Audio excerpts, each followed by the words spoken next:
મિત્રો, સ્વાગત છે તમારું સનાતન વિચાર ચેનલ પર।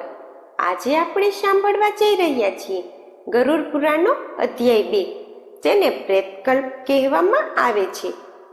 પ્રેતકલ્પ એ ગરુડ પુરાણનો એવો ભાગ છે જે મૃત્યુ પછીની યાત્રા, યમલોકના નિયમો, નર્ક સ્વર્ગનું વર્ણન અને પિતૃ શ્રાદ્ધના મહાત્મ્યને સમજાવે છે। ગરુડ પુરાણમાં ભગવાન વિષ્ણુએ ગરુડ પક્ષીને સમજાવ્યું કે જન્મ પછી માણસને કેવી રીતે જીવવું જોઈએ અને મૃત્યુ પછી આત્માની શું યાત્રા થાય છે, જે હું તમને કહેવા જઈ રહી છું। બોલો શ્રી હરિ વિષ્ણુની જય, શ્રી ગરુડેશ્વરની જય। એક વખત ગરુડે ભગવાન વિષ્ણુને પૂછ્યું કે હે પ્રભુ, માનવ જીવન પછી આત્માને કયા કયા કષ્ટો ભોગવવા પડે છે અને યમલોકમાં સુધીનો માર્ગ કેવો હોય છે?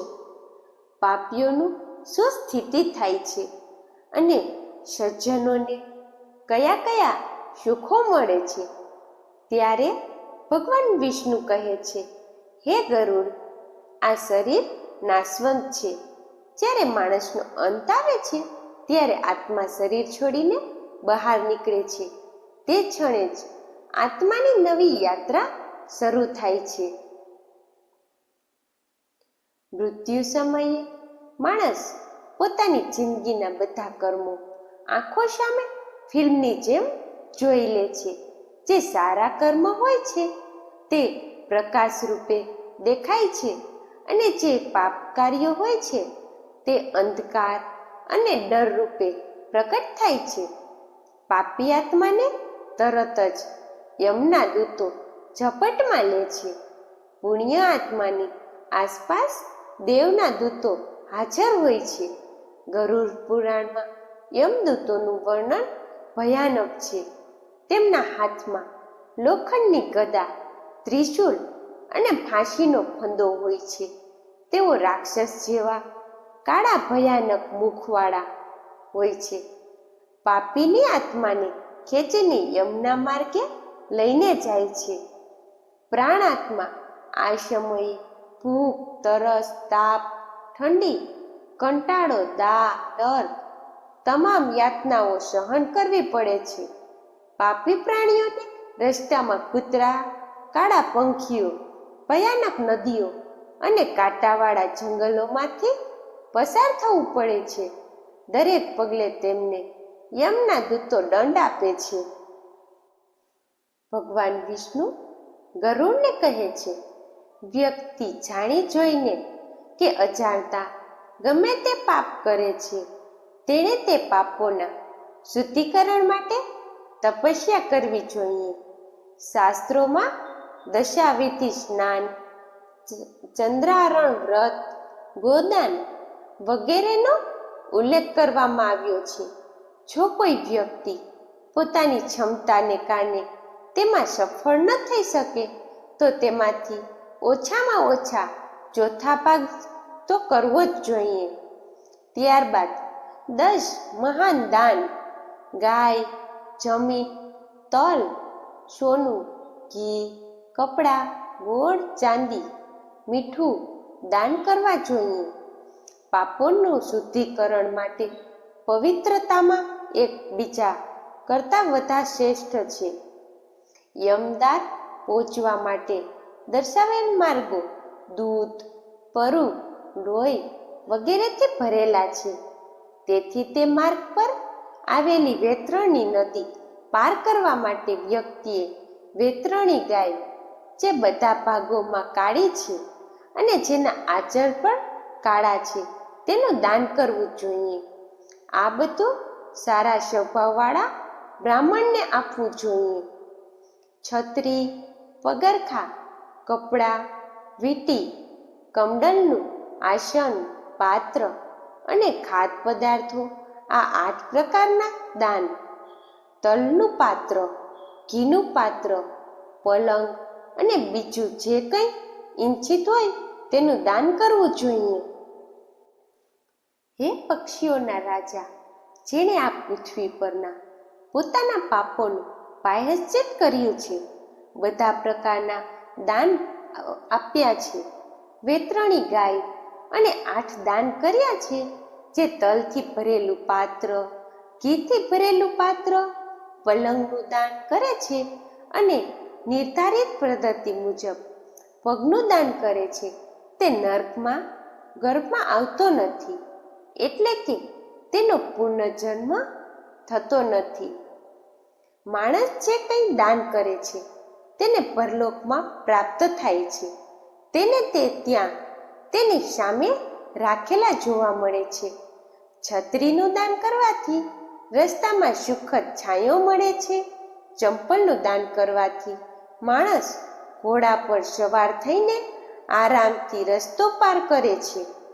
જળ ભરેલું કમંડલનું દાન કરવાથી માણસ ખુશીથી પરલોકમાં જાય છે.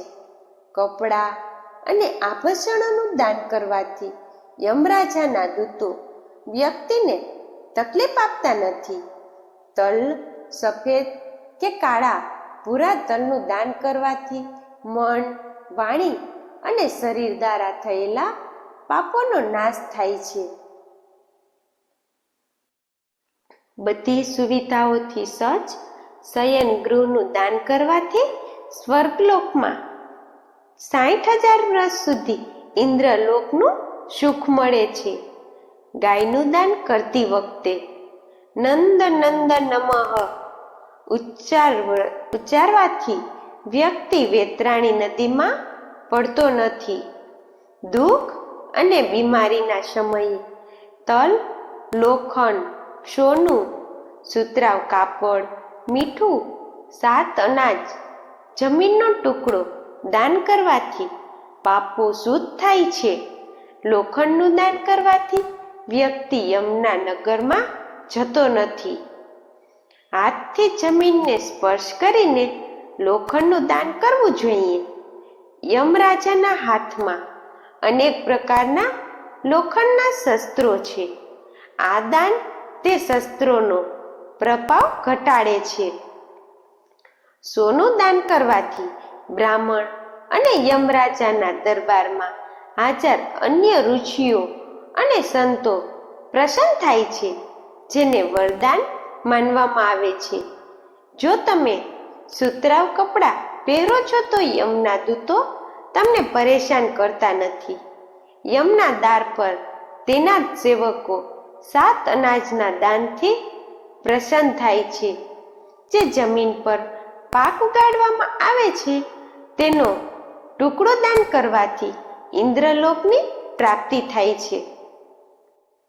સંપૂર્ણ જાગૃતિમાં એક ગાયનું દાન કરવું એ બીમાર હોય ત્યારે 100 ગાયો અને મૃત્યુ પામે ત્યારે 1000 ગાયનું દાન કરવા બરાબર છે. ગાય ફક્ત એક જ વ્યક્તિને આપવી જોઈએ. જો તે આ ગાય તેણે વેચે છે અથવા તે બીજા કોઈ સાથે વેચે છે તો તેનો પરિવાર 7 પેઢીઓ સુધી દુઃખી રહે છે. આ બધું યમલોક પહોંચ્યા પછી ચિત્રગુપ્ત આત્માની સંપૂર્ણ જીવન કથા વાંચે છે. માણસે કરેલા પુણ્ય કાર્યો, કેટલા પાપો કર્યા છે, કેટલા પુણ્ય કર્યા છે તેનો હિસાબ બહાર આવે છે. પુણ્ય કરનારને સ્વર્ગ મળે છે, પાપ કરનારને નરકની યાતના ભોગવવી પડે છે. ગરુડ પુરાણમાં 48 નરકોનું વર્ણન છે. એમાંથી કેટલાક આ પ્રમાણે છે. રોરવ નરક, હિંસા કરનારને આગમાં દાઝવવામાં આવે છે.